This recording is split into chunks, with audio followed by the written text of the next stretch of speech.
नमस्कार दोस्तों, स्वागत है आपका सिंटू डिफेंस सर्विस के इस खास कार्यक्रम में, जहां आज हम बात करेंगे एक ऐसे विषय पर जो हम सभी से जुड़ा है, जो हम सभी के जीवन को प्रभावित करता है।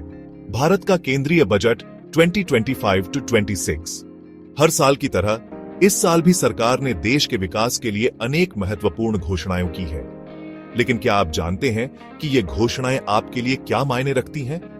आप पर क्या प्रभाव डालेंगी? चिंता मत कीजिए, क्योंकि आज हम इस बजट को सरल भाषा में समझेंगे।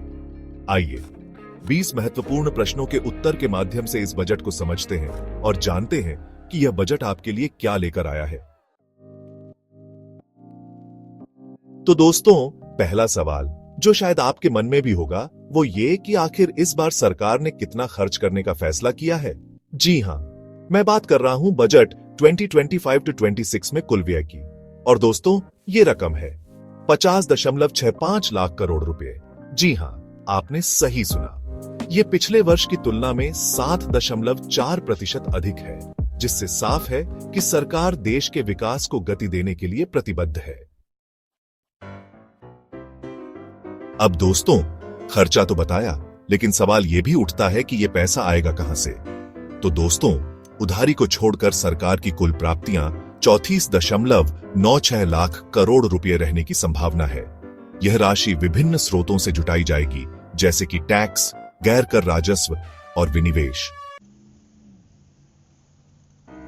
दोस्तों, आपने कभी सोचा है कि सरकार उधार क्यों लेती है? दरअसल, जब सरकार का खर्च उसकी आय से ज्यादा होता है, तो उसे वित्तीय घाटा होता है। इस बजट में राजकोषीय घाटे का लक्ष्य जीडीपी का 4.4% रखा गया है, जो दर्शाता है कि सरकार वित्तीय अनुशासन बनाए रखने के लिए प्रतिबद्ध है। दोस्तों, हमारा देश कृषि प्रधान देश है और किसान हमारे अन्नदाता हैं। इसलिए सरकार ने इस बजट में किसानों के लिए कई महत्वपूर्ण योजनाओं की घोषणा की है।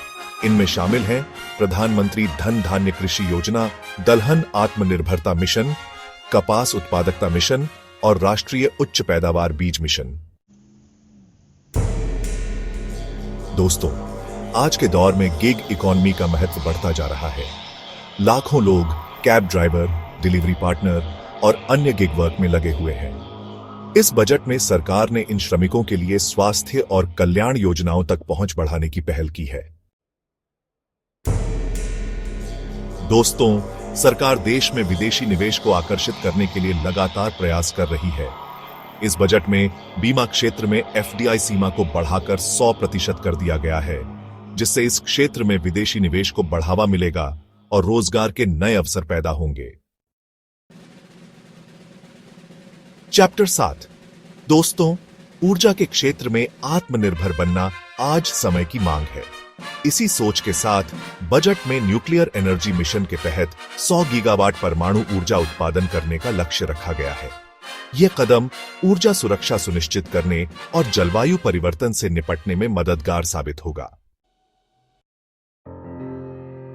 चैप्टर 8। दोस्तों, बजट में हर मंत्रालय को धनराशि आवंटित की जाती है।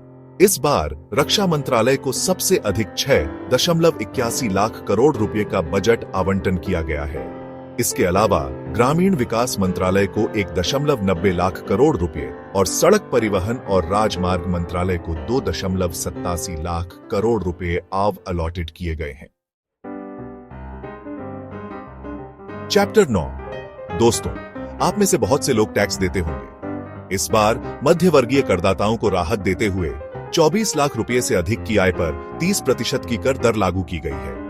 यह कदम मध्यम वर्ग की क्रय शक्ति बढ़ाने में मददगार साबित होगा। चैप्टर 10। टाइटल। बजट में एमएसएमई सेक्टर के लिए क्या घोषणाएं की गई हैं? बॉडी। दोस्तों, एमएसएमई सेक्टर को देश की अर्थव्यवस्था की रीढ़ माना जाता है। इसलिए सरकार ने इस सेक्टर को प्रोत्साहित करने के लिए कई कदम उठाए हैं। एमएसएमई वर्गीकरण के लिए निवेश और कारोबार की सीमा 2.5 और 2 गुना बढ़ाई गई है। साथ ही 10,000 करोड़ रुपए की निधियों के कोष की स्थापना की गई है। पहली बार के उद्यमियों के लिए 2 करोड़ रुपए तक का ऋण उपलब्ध कराया जाएगा। चैप्टर 11। टाइटल। रेलवे बजट से जुड़ा एक बड़ा निर्णय क्या है? बॉडी दोस्तों, रेलवे को भारत की जीवन रेखा कहा जाता है। इस बार रेलवे बजट से जुड़ा एक बड़ा बदलाव किया गया है। 2017 में रेलवे बजट का केंद्रीय बजट में विलय कर दिया गया था, जिससे अलग रेलवे बजट की परंपरा समाप्त हो गई। चैप्टर 12 टाइटल असम में किस बड़े प्रोजेक्ट की घोषणा की गई है? बॉडी दोस्तों, पूर्वोत्तर भारत के विकास पर विशेष ध्यान दिया जा रहा है। असम में नाम रूप में 12,70,000 मीट्रिक टन वार्षिक उत्पादन क्षमता वाला यूरिया संयंत्र स्थापित किया जाएगा। यह प्रोजेक्ट रोजगार के अवसर पैदा करने और क्षेत्र के विकास को गति देने में सहायक होगा। चैप्टर 13 दोस्तों, नए भारत की नींव स्टार्टअप्स पर टिकी है। इसलिए सरकार ने स्टार्टअप्स को बढ़ावा देने के लिए 10,000 करोड़ रुपए के नए अंशदान के साथ निधियों के कोष की स्थापना की घोषणा की है। यह कदम नवाचार और उद्यमिता को बढ़ावा देगा। चैप्टर 14 दोस्तों, कुछ उद्योगों को विशेष प्रोत्साहन देने की जरूरत होती है। इस बजट में फुटवियर और लेदर उद्योग, खिलौना उद्योग और सूक्ष्म, लघु और मध्यम उद्योग MSME को विशेष प्रोत्साहन दिया गया है। यह कदम इन क्षेत्रों में रोजगार के अवसर पैदा करने और अर्थव्यवस्था को गति देने में मददगार होगा। चैप्टर 15 दोस्तों, ऊर्जा के क्षेत्र में आत्मनिर्भरता हमारी प्राथमिकता है। इसलिए न्यूक्लियर एनर्जी मिशन के तहत 100 गीगावाट ऊर्जा उत्पादन का लक्ष्य रखा गया है। यह कदम ऊर्जा सुरक्षा सुनिश्चित करने और जलवायु परिवर्तन से निपटने में मददगार होगा। दोस्तों, ग्रामीण भारत के विकास के बिना देश का विकास संभव नहीं है। इसलिए सरकार ने प्रधानमंत्री ग्रामीण सड़क योजना, ग्रामीण आजीविका मिशन और स्वच्छ भारत ग्रामीण योजना जैसी कई योजनाओं की घोषणा की है। यह कदम ग्रामीण क्षेत्रों में बुनियादी ढांचे को मजबूत करने और ग्रामीण अर्थव्यवस्था को गति देने में मददगार होगा। दोस्तों, सरकार समाज के सभी वर्गों के कल्याण के लिए प्रतिबद्ध है। इस बजट में 5 लाख महिलाओं SC/ST को 2 करोड़ रुपए तक का ऋण देने की योजना शुरू की गई है। साथ ही गरीबों के लिए मुफ्त राशन योजना का विस्तार किया गया है। दोस्तों, बजट में उधारी का भी जिक्र होता है। इस बार सरकार की सकल बाजार उधारियां 14.82 लाख करोड़ रुपए रहने का अनुमान है। यह उधारी विकास कार्यों के लिए धन जुटाने में मदद करेगी। दोस्तों, कैपिटल एक्सपेंडिचर यानी पूंजीगत व्यय भविष्य के लिए निवेश होता है।